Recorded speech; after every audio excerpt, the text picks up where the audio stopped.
my name is James Butler. I live in Texas, and I'm not originally from Texas. I'm originally from Cleveland, but I've lived in Texas for 18 years, and I fought saying y'all for about 6 months, and now it's a problem. Now I say it all the time. So just a disclosure, I'm gonna say y'all a lot. But I love it because it's gender inclusive. It's really easy. It just flows right off the tongue. You can even pluralize it if you want. You can say y'alls. So I am excited. Oh, can we turn this one off? Yeah. Is this a little easier maybe to see? So I'm going to be sharing about meaningful, accessible, and sustainable mindfulness in schools. And I created a little, an online newsletter, S'more, if y'all are familiar with those at all. And the link to that S'more is right here, bit.ly/COSM20. I also, the little notebooks on your tables, those are for y'all, so you can choose a color that speaks to you if you would like. I wanted y'all to have something. I know a lot of people probably brought something to write with, but we're gonna have time to personally reflect and share with one another, so I wanted to make sure that everybody had something that you could use to do that, and including a couple different practices that we'll do. So I'm excited to be here and share about my story and kind of where we're at. But I want to get started because y'all are sitting at tables with some folks that you might know, or maybe you might not know. Also, I love memes. So at your tables, just real quick, I invite you to introduce yourself, your name, city, role, and then share something or someone that makes you laugh. Okay, and I'm not talking like a little chuckle. I'm talking like that good belly laugh, like almost pee your pants laugh, like that real good laugh. So thank you for introducing yourself and sharing that. I like using this question just as a little icebreaker, because one, I really enjoy laughing, but there's also a lot of really cool scientific evidence that supports smiling and laughing and what it does for our self-esteem, and just overall fighting depression and all sorts of like negative feelings that we might have. So thank you. So a few shared agreements for our time together. These are taken from the book Courageous Conversations About Race by Glenn Singleton. If you have not read that book, please check it out. It is awesome. So I just want to offer during our time together, time to stay engaged. Offer this as an opportunity to stay engaged. You might, obviously you have lives that are going on outside of this space, so if something comes up, I invite you, if something urgent comes up, please take care of that. Just invite you to step outside and take care of that. But also if you notice yourself maybe like pulling out your phone to look at Twitter or to look at your email or something like that, no judgment, just be curious about that. You're like, why am I doing that? Why am I, what is pulling me away from engagement right now? Just be curious. Experience discomfort. We're not going to do anything crazy. We're not going to do any handstands or anything like that. But we're going to talk about mindfulness and different aspects of mindfulness, including race inequity, including trauma. I'm going to share my story. So there's just trigger warnings. There will be some talk about depression, anxiety, PTSD, whiteness. So even as I say those words, notice if anything arose. I find that great growth comes from experiencing discomfort. I have grown a lot by being curious and leaning into discomfort.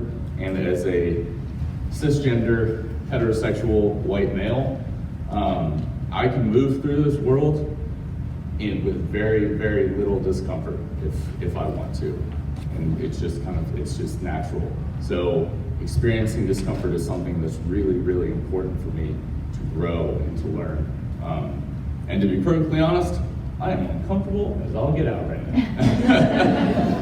I can tell by my sweaty palms and the fact that I've got some serious cotton mouth going on right now, so I'm gonna take a drink of water.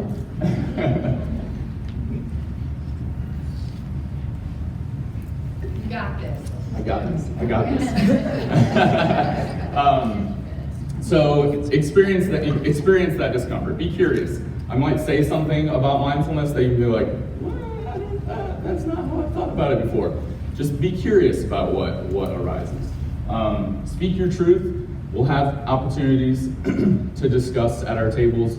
Please speak your truth.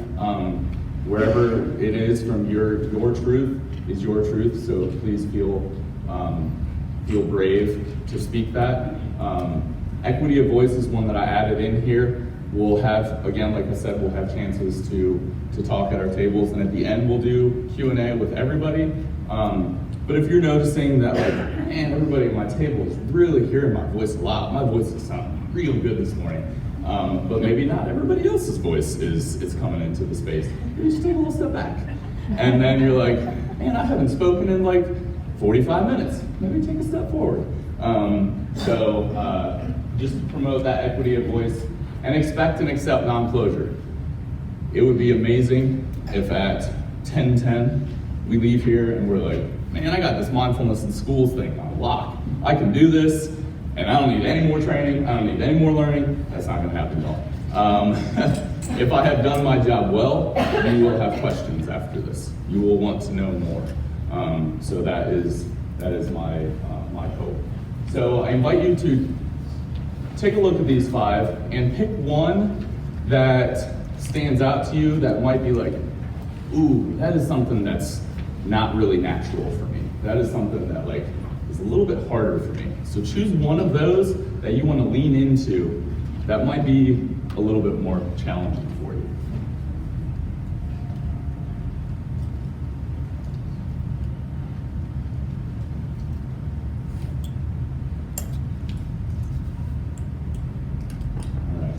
And I also can't move on from this slide without pointing out this amazing photo of a student in Austin ISD practicing mindfulness, a student of color with an amazing shirt saying girls can change the world, practicing. And as you can see, she is not in a yoga studio, y'all. There are computer cords that probably those computers haven't been used in a couple years. There's stuff hanging out behind. She is doing this in the classroom. Obviously, as we all know, can be done anytime, any place, anywhere. So what we're going to do today is so when Tracy asked me to do this mentoring workshop, I was like, yes, and me? So I was thinking, I was like, how can I best support, how can I be of best support for everyone in here who's coming from different backgrounds, different spaces, working with different demographics, working in schools, supporting schools. How can I do that? So I thought of 5 different areas. So this is my 4th year as the Austin ISD mindfulness specialist, SEL mindfulness specialist. And when I started, I didn't have any guidelines or anything like that for like any other public school mindfulness specialists.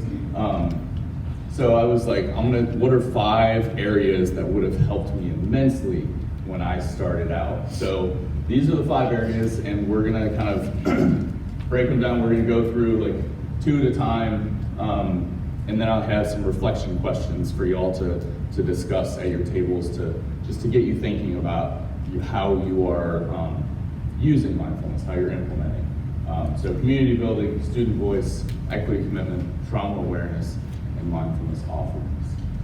This photo is from, obviously all these photos from Austin ISD. But this right here is Javi. He is a former kindergarten student of mine, and he is now at Texas State University. But this photo was taken when he was going into his senior year. The superintendent, Paul Cruz, they asked me, they're like, hey, can you come and lead some mindfulness for our board? Like this This right here, these are the decision makers, y'all. This is like the table. So I was like, I think I was out of town, but it's even better because I was like, you know what's even better than me going? One of my students, a student who's practicing mindfulness, a student who is using mindfulness.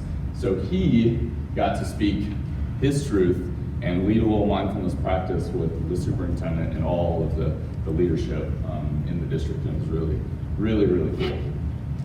So, why me? Who am I? How did I get to be here? These are a few photos of inspirations of mine, but I'll just share. I know that like my bio is in the program and everything like that, but I come to this, I come to you as an educator. I've been in education for 18 years. I was a classroom teacher for 14, and I was teaching mostly pre-K and kindergarten. In 2009, I went to Namibia in Southern Africa and taught high school for a year. And I'm not gonna lie, y'all, it wasn't a conscious thing at the time, but it was very humbling when I got there and realized that I had some white saviorism going on in me as far as what drew me to go. And it was a giant slap in the face when I realized, ooh, I am not saving anyone here. And it was a really amazing and powerful experience. And when I came back, first of all, where I lived in Namibia was I taught at Mangeti Combined School, which is an incredible school. It's out in the bush. At the time, there was no electricity except for the one street in Namibia the one street in Mangeti that they called the Whites, because it was the street that had the Western style homes that were occupied by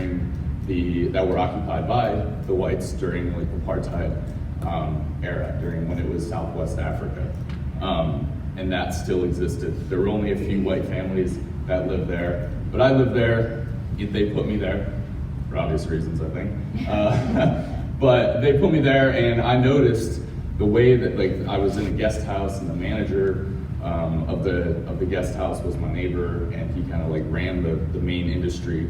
And I saw the way that he and his wife and his family treated the Black Namibians, and I was like, no. So I would have my friends and my colleagues and my students over, because I had this one TV. I had this one channel, and it had these amazing soapies. They call them soapies, soap operas. So I would invite them over. We would watch our soapies, and they were amazing. They were like Latin American soap operas dubbed over with British English. It was it was incredible.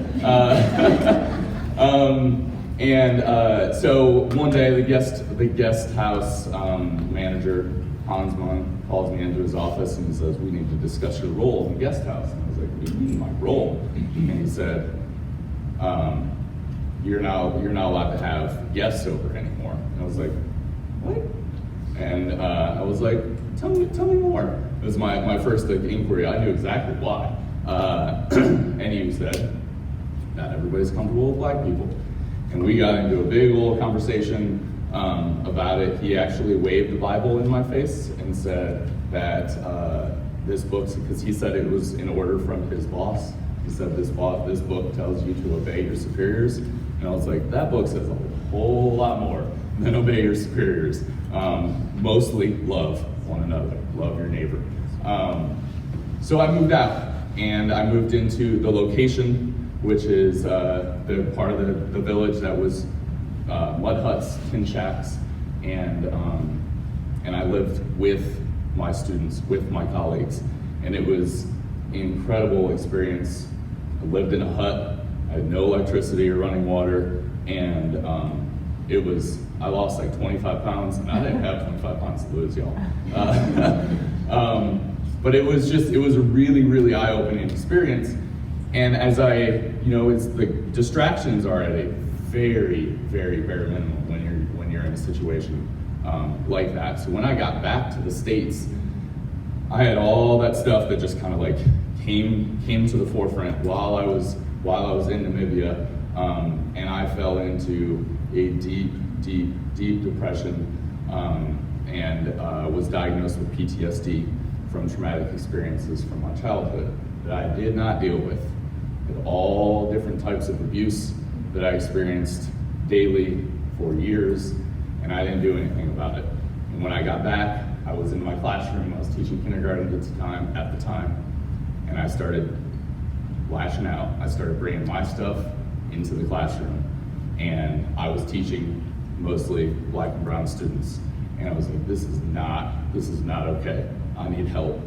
So I went to therapy, learned about mindfulness, and then started using mindfulness like for myself, just kind of like when the coffee was getting ready in the morning. And then I found this amazing cheesy yoga YouTube video, The Sun Dance by Barry Coral. I don't know if anybody's familiar with it, but it's like, like the sun salutations, and it's like singing, and there's dogs barking and there's snakes hissing, so the kids are like ruff, ruff, ruff, and like hissing and stuff, and I'm just sitting there like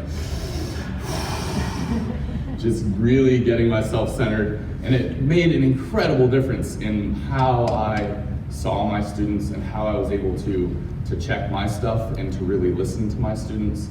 And then I noticed the impact it was having on them as well, and just continued to use it. Started teaching pre-K, continued using it.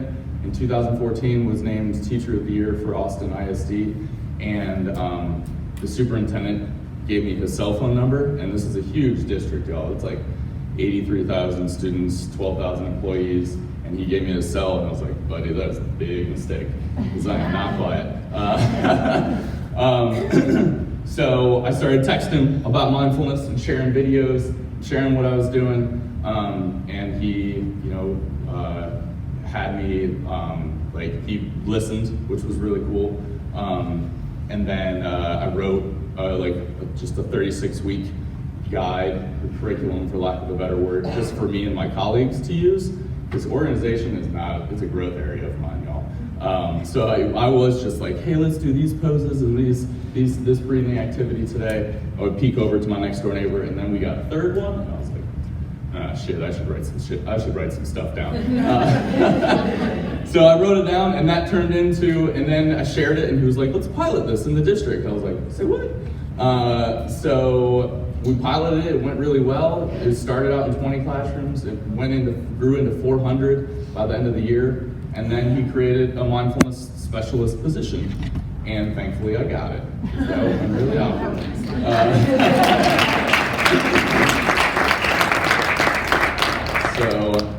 But I fully realized that obviously I did a lot to make that happen, but I also understand, like I mentioned, cisgender, heterosexual, white male, in a white dominant society, that helped me get to that point, and I think it's important for me to name that, and I carry that with me.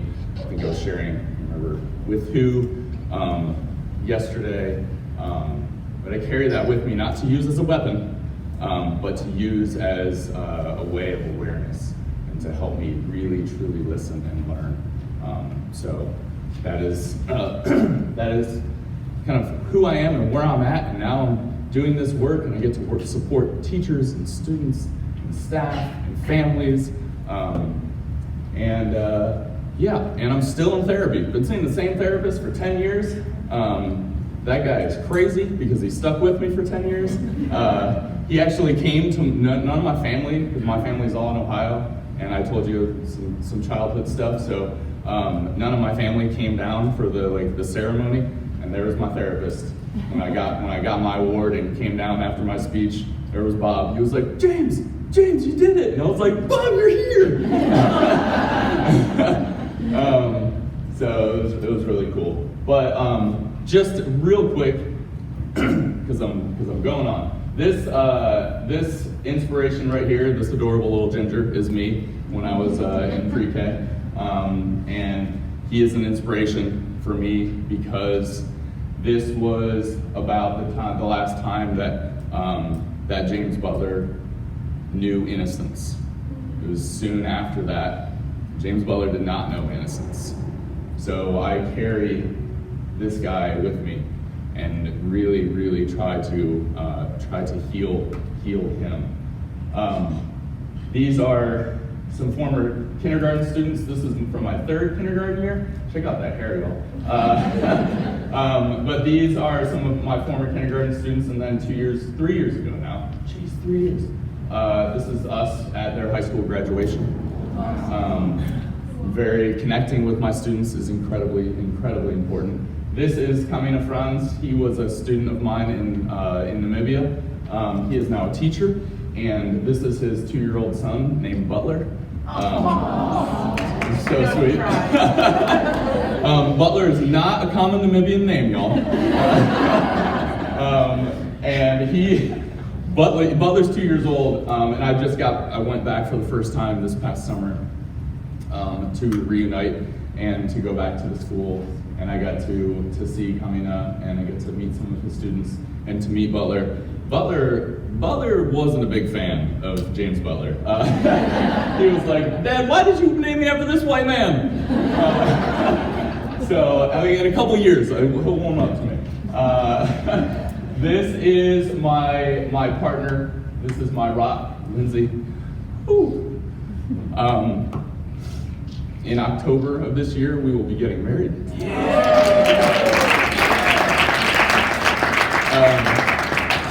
It only took me 40 years, but getting married is an incredible accomplishment for me because of the shit that I went through as a kid. I did not think that was ever going to be possible, and she has stuck with me. She has been through some stuff. We're going to talk about secondary trauma. As educators, we totally understand that. She has been through some secondary trauma because of stuff that I have been going through and working through. So I would not be here if it weren't for her.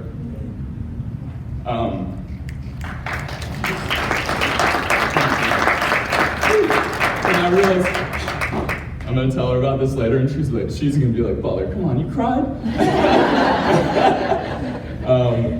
So I definitely carry a lot of the emotion in the relationship.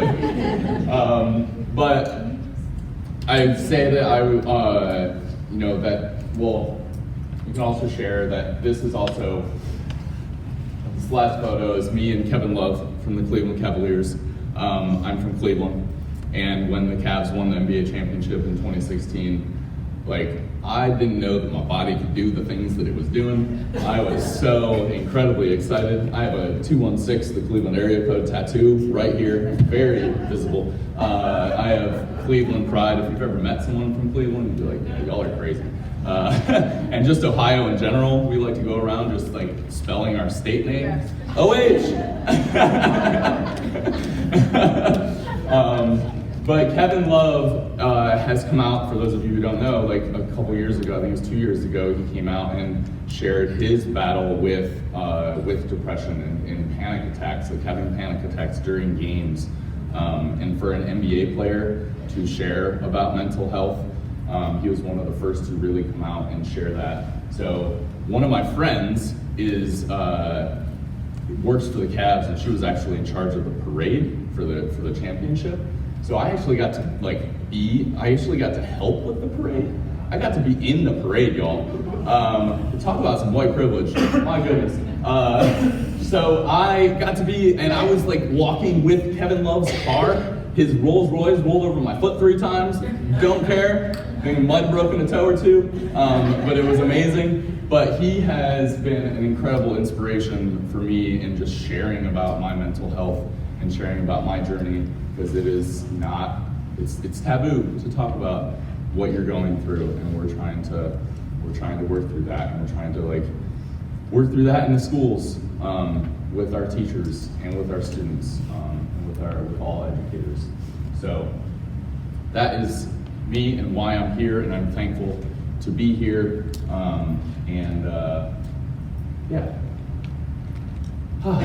So I put these slides in here. Oh, thank you. I put these slides in here of these clouds as an opportunity throughout our time to just stop and just take a cleansing breath. And I'm not gonna lie, I also put these in here for me. I mainly put them in here for me. So let's just stop and connect. You can sit with your feet grounded if you want to cross your legs, whatever's comfortable for you. Your hands can be in your lap, crossed, eyes closed or gazing down. And just take 3 nice deep breaths in through your nose and an extended breath out through your mouth.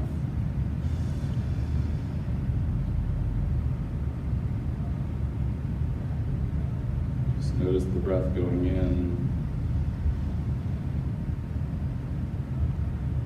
breath going out.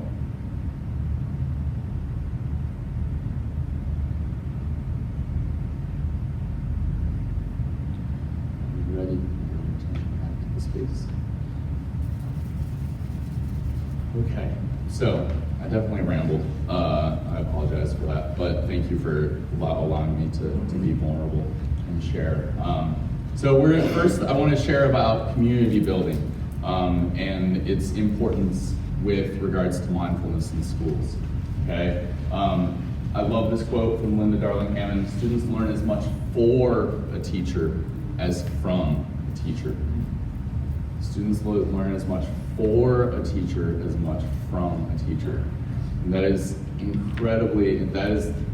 that is how I taught. This is basically can be summed up in my teaching philosophy. But the importance that we have, that we're building that community in the classroom. I will tell you that I don't believe, just like those of you who were at the panel last night, I do not believe that mindfulness is the thing that can solve all of the problems. I do think that it is a really, really, really powerful tool that can help with a lot of stuff that's going on in our education system and in our country and in our world. But you can't just be like, all right, we're gonna breathe, and now racism is done. It doesn't work like that. Systemic oppression, whiteness, it's all away. That's not how it works. So we have to, there's many layers to it. So building community. I was teaching pre-K still, and Dr. Cruz, the superintendent, had me come and do a little 10-minute mindfulness thing with all of the administrators in the entire school district. So this is 200 plus, 230 obviously they're adults, but administrators. And I had them doing because I was teaching pre-K, so we had all sorts of fun poses. We were doing elephant poses. We were doing some breathing in and breathing out like an elephant. We were doing that with all these administrators. It was hilarious and amazing. But just that opportunity to come together and to let down our guard and to just be with one another. And I shared a video of one of my students, or of a student mindfulness session in which I don't have it because I did it on my phone and it was terrible quality. But so I had mindfulness leaders, and I'll talk about that in a little bit. But so I'm recording, and she gets up there and she's like, okay. So we would do a pose and then a breathing exercise, and she's like, okay. So I want everybody to do sticker pose, and they all turn around and they look at me. They're like, what is she talking about, sticker pose? And so she's like, you just do this. You lie down on the ground and pretend to be a sticker. So sticker pose was invented through my students, and just sharing about that, and just allowing that opportunity to be together and to share in some humor and learning from kids. These are a couple other things that we've done, just family events, community building with the families, which is really important. There's some schools that have created mindfulness rooms that have not just the school itself has has received training, because mindfulness rooms can be pretty cool, but they can also be harmful. We're not trying to create a mindfulness room we're not trying to make our ISS room look pretty, okay? We're trying to reshift and rethink how we're doing things. So there have been some schools that have brought the community together for donations, for painting, and bringing the community together to have that input, that ownership. We have some mindfulness retreats that we do, which are really, really cool. That we have them 2 Saturdays a year, and teachers get professional learning credit for coming to on Saturday for like 4 hours. We have a keynote. It's kind of like conference style. We have a keynote, and then you get to choose 3 like 45 minutes to an hour long session. I think they're 45 minutes. And we have different like yoga, meditation, self-talk, just like different types of activities. We had Riders Against the Storm, who is an amazing, they're an amazing hip hop husband-wife duo in Austin, but they're all over. They were our keynote this year, and they did this amazing session on play. And we just played games, y'all. We just played games, and we just paid attention to those moments when we were playing those games. And working, this is a photo of working with student athletes, something that I'm very passionate about, because I love the sports, like I mentioned, completely. And I grew up playing sports. Sports is honestly, before mindfulness, it was sports for me. Sports is what kept me off drugs. Sports is what kept me off the streets. Sports saved me as a kid. So really leaning into that, because a lot of times our students see coaches as like their most important teachers, their most important, some of the most important people in their lives. So giving these skills to our coaches is really helpful, really powerful. So I'm going to do a little activity with y'all, because I share about mindfulness, and I'm sure probably a whole bunch of you are familiar with this quote from Viktor Frankl. But between stimulus and response, he said, between stimulus and response, there's a space. In that space is our power to choose our response. In our response lies our growth and our freedom. Viktor Frankl was a Holocaust survivor, neurologist who wrote Man's Search for Meaning. This quote is how I see mindfulness. Being in that space and paying attention to our response, especially as educators, is so incredibly important. So a little way I like to teach about this is through this little activity. So let's stand up, because we've been sitting for a minute. I should say, I invite you to stand up. If you want to sit, if your body is saying, no, I just want to sit, you can sit. Okay, and maybe you've done this activity before.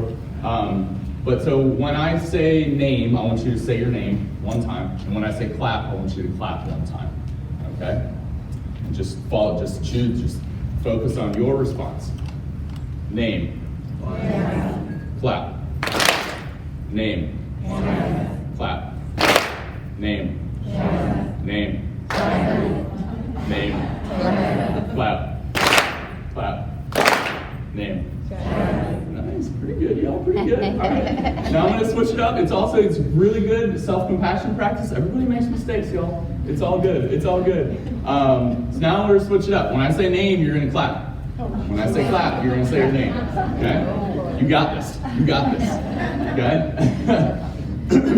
All right, but just focus on your response. Name. Clap. Name. Clap. Clap. Clap. Name. Clap. Clap.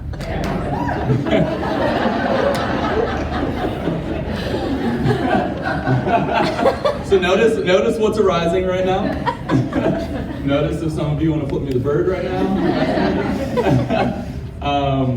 So now we're going to do this. So we're going to do it one more time. Okay. But this time we're gonna keep the opposites. Okay.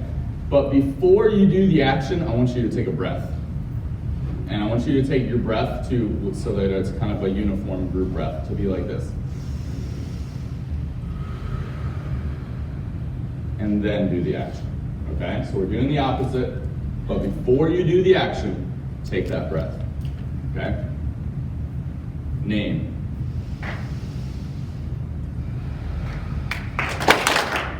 Clap.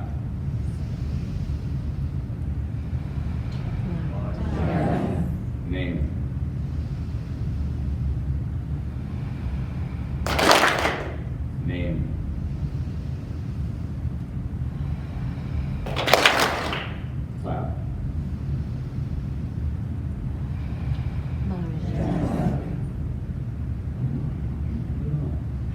see that one breath? That one breath. Before we took that breath, we were, I would say that, and you'd go and be like, no, James, and you were stopping yourself, but you were in that space. You were physically in that space between the stimulus and the response. And when we took that breath, that space got a little bit bigger. That was one breath, y'all. That was one breath. Obviously, the decision between saying our name and clapping is a teeny tiny decision that has no bearing on the rest of our day. But just understanding the power of one breath and teaching this to our kids. Because how many times have we heard, she made me do it, or he made me say it? It's like, you're right, it did feel that way. But you do have the power to choose your response. So I love doing this activity. I've done it with like pre-K 3 babies all the way to like a high school football team. And it's really powerful all the same. Okay, so y'all can return to your seats if you want. What's that? Can I write that down? Yeah. Story about this? Yes. At school where I teach mindfulness, and we teach about this a lot. We had a student who was a hockey player, so you'll appreciate that, right? And he led his team in penalty time. The penalty in the time in the penalty box. He was the leader of the team. He was a 6th grader. So his mom was concerned about that. Well, he had mindfulness through the year, and this is something we work with a lot because a lot of our students have ADHD. They're very impulsive, very reactive. Well, the following season, his numbers started going down in the penalty box, and his mom asked him why. And he very nonchalantly says, well, I don't know. I just think a little bit before I hit now. So we took that as a success, that the time in the penalty box went down. Take it where you can get it. Yeah. Thank you. Okay. All right. So I'm gonna move on because I want to honor everybody's time, and I also want to get through stuff and allow time for conversation. But moving on, talking about student voice, I definitely see a lot of similarity or connection between community building and student voice. So this quote from Elena Aguilar about student voice: when we ask questions and when we're genuinely curious about what students say, we are communicating an authentic desire to get to know who they are beyond their test scores and beyond what other teachers may share. But just really listening to our students and paying attention to who they are. And I want to share a very short video of some students. A couple years ago, I got to be on a panel at South by Southwest EDU, this awesome education conference in Austin. And I got to be on a panel with kids, with former students of mine, talking about mindfulness. And this was our little intro video that shares them speaking and leading their classes.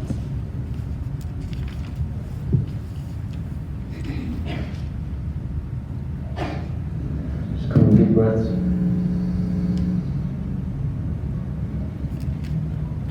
Now close your eyes and notice a sensation or a feeling that you have right now, whether it's happiness or maybe you're uncomfortable, nervous.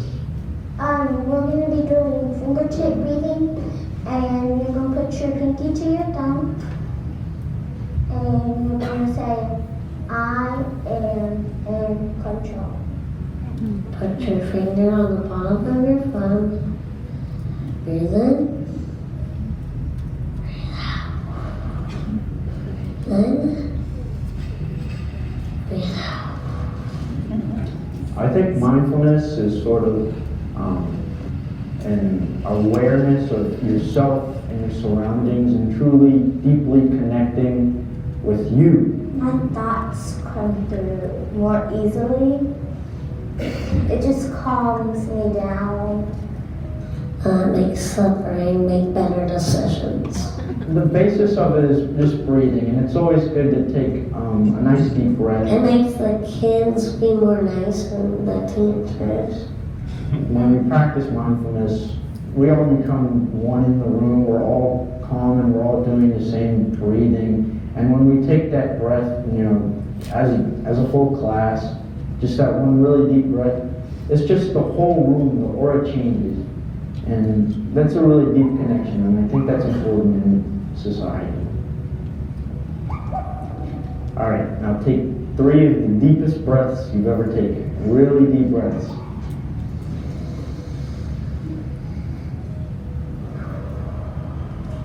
I am in control.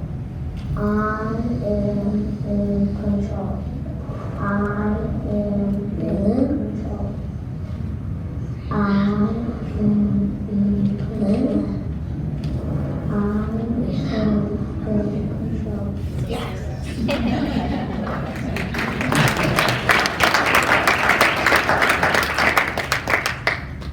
Thanks, y'all.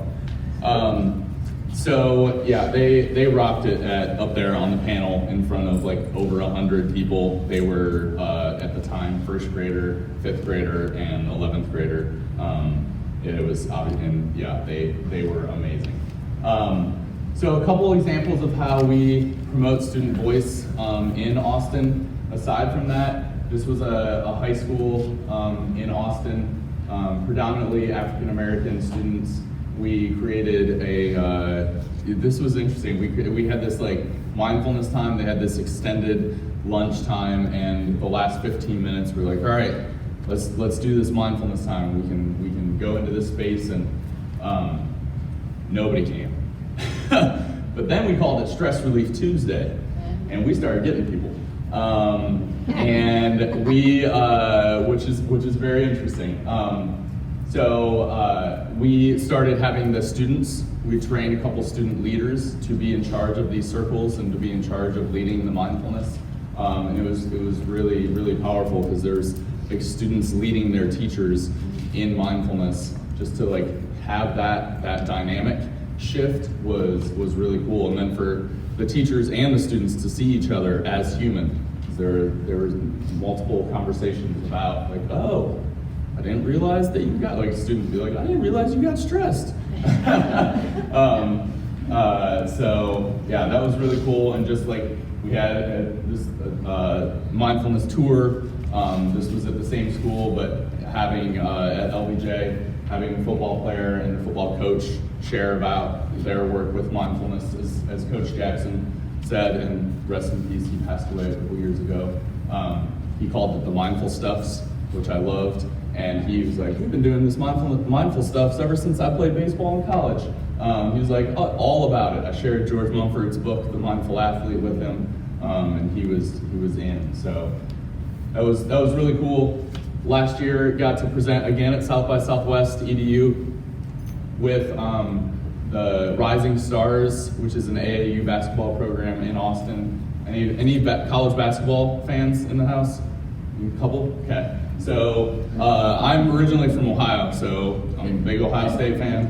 Michigan is really, I can't believe I just said the word. That team up north. But those of you who are familiar, even in basketball or not, the Fab Five, the Michigan basketball team from the 90s, those like cultural icons. This is Ray Jackson from the Fab Five. I taught his oldest son, and we became friends. And so I got to do some mindfulness with his AAU basketball team. We got to go to South by Southwest. And then Tajik Bartholomew was featured in our local statesman, our local newspaper, talking about how the basketball coach does mindfulness before games. And he mentions that there's a link in that s'more to the article in the Statesman that interviews him. So I want you all to talk. I've been talking too much. So I want you to think about this. I want you to actually, in your journal or on your piece of paper, I'm going to give you, I want you all to take a moment, take about like a minute, to just jot down some thoughts about thinking of your sphere of influence. Thinking of your sphere of influence, your school, your district, however it is that what your role is, your sphere of influence. Reflect on how is community / relationship / trust building emphasized, and how is student voice uplifted, honored, and heard. Okay? So just think about that and just reflect a few notes.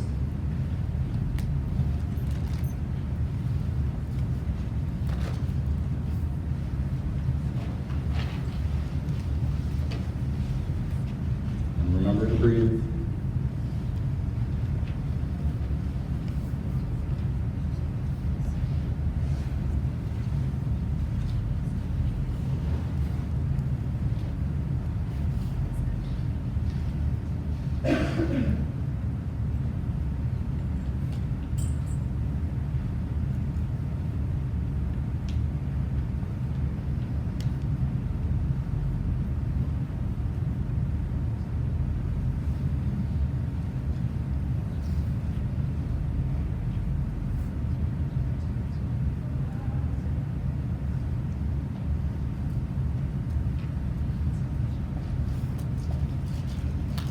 So at your table, give you all about 5 minutes to discuss these questions.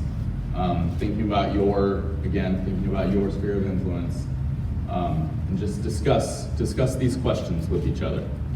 And like, how is it, or maybe how can it deepen? Just take about 5 minutes at your table to discuss.